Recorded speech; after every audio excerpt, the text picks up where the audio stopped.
Министерство за внатрешни работи имаше обврска надлежност да соработува се до моментот на обезбедувањето на овие лица и приведување.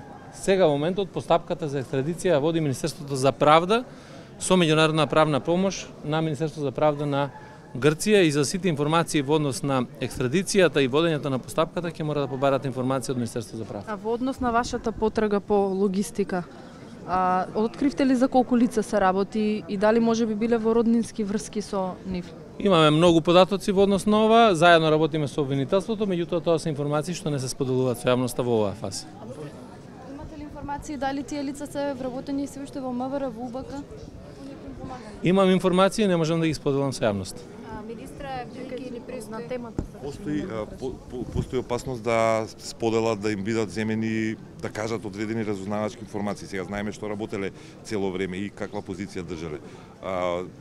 Сметавте ли на таа опасност и колку е таа голема опасност од добивање на разузнавачки податоци од нивна страна за грчките служби? Дали сте информирани за тоа? Видете, ние имавме приоритетна цел и тоа е и наша цел и заложба на сите граѓани да обезбедиме правда во однос на овој случај. И без разлика каде и во која држава се наоѓа, ние можеме да пристапиме кон нивно обезбедување се со цел да биде правдата задоволена. И од тој аспект мислам дека ние таа цел ја постигнавме. Бошковски и Груевски во моментот се наоѓаат во притвор и ја очекуваме екстрадицијата која што треба да се случи за да може овде пред македонските судови во една транспарентна постапка да се докажува вината, односно тие да докажат дека не се виновни за тоа. Тоа е најважно за сите нас.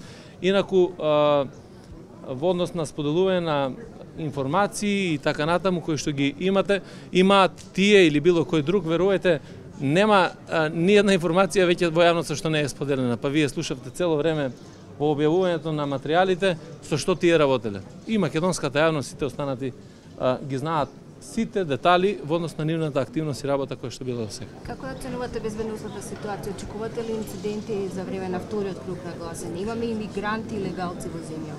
Безбедносната ситуација во Република Македонија е стабилна, граѓаните нема од што да стравуваат во овој период. Изборните активности веќе привршуваат изборните кампањи. Мораме да констатираме дека до сега апсолутно имаме многу мал број на пријавени инциденти кои што се поврзани со изборниот процес и јас не очекувам дека може нешто подрастично да се случува во овие неколку дена.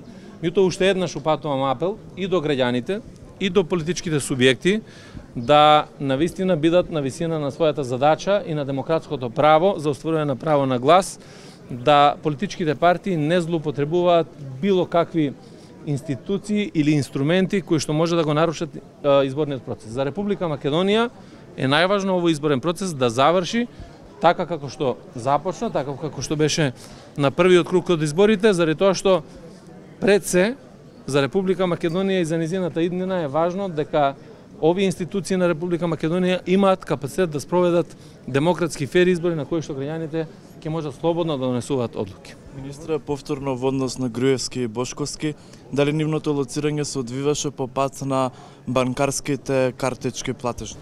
Мислам дека одговорив на овие прашања претходно и не би имал што повеќе да додадам во однос на ова. Се извинувам.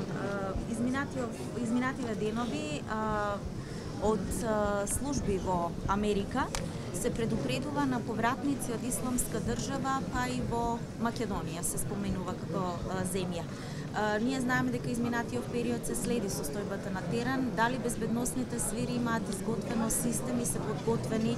Тие повратници, експертите велат дека слабо би дејствувале во државата, меѓутоа можат да вршат индоктринација на млади луѓе. Па вие знаете дека и тероризмот не одминува Република Македонија, имајќи во предвид геостратешката положба која што има Република Македонија и дека извесен број на граѓани на Република Македонија, државјани на Македонија се заминати на војните подрачја во Сирија, во Ирак, во Авганистан. Ова дело е инкриминирано во нашиот закон. Ние во тој дел репресивниот Република Македонија постапува и веќе еден дел од повратниците во Република Македонија за кои што имаше докази за кои што беа изведени пред суд, тие се наоѓаат веќе во затвор. Меѓутоа, најважно за Република Македонија е како да се воспостават програми за превенција, за дерадикализација и ресоциализација на оние луѓе кои што биле таму, а се повратници во Република Македонија, и токму за тоа го формиравме и тој Национален координативен центар за борба против тероризмот и насилниот екстремизам, со координатори, со заменици координатори кои што работат на ниво на влада, надвор од Министерството за внатрешни работи, и тоа како и да е, службите во Република Македонија континуирано се посветени на оваа борба против тероризмот и екстремизмот, пред се на превенцијата, на спречување на било какви можни напади, терористички акти, а секако дека и сите оние наши државјани на Република Македонија кои што ќе бидат вратени овде, ќе мора да бидат соодветно и третирани во делот на вакви програми за ресоциализација и дерадикализација. Уште едно прашање, мислите дали очекувате ширување на истрагата за Игор Јук, сега обвинети за исиот кој стоја кондиции дека на 27 април му се закани со пиштол во глава на одредени пратеници. Дали човекот треба да се гони за оби за убиство? Па видете, тие дела ќе квалификува јавното обвинителство за организиран криминал кој што го работи овој предмет.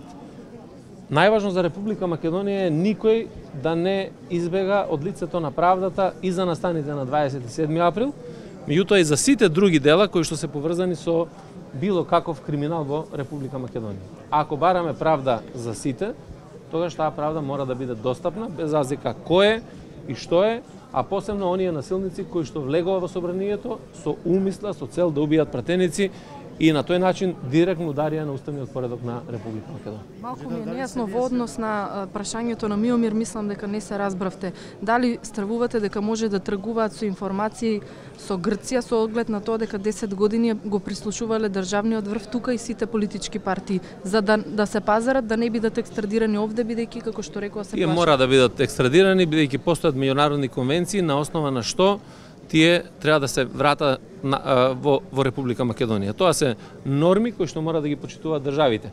А за тоа што работеле тие 10 години, Република Македонија, македонската јавност дозна преку проектот Вистината за Македонија. Веќе нема тајни. Тие единствено нешто што правеле преку овој систем кој што треба да се докаже, веќе имаме и пресуда дека тоа го правеле преку Министерството за внатрешни работи, е злоупотреба на човековите права во Република Македонија.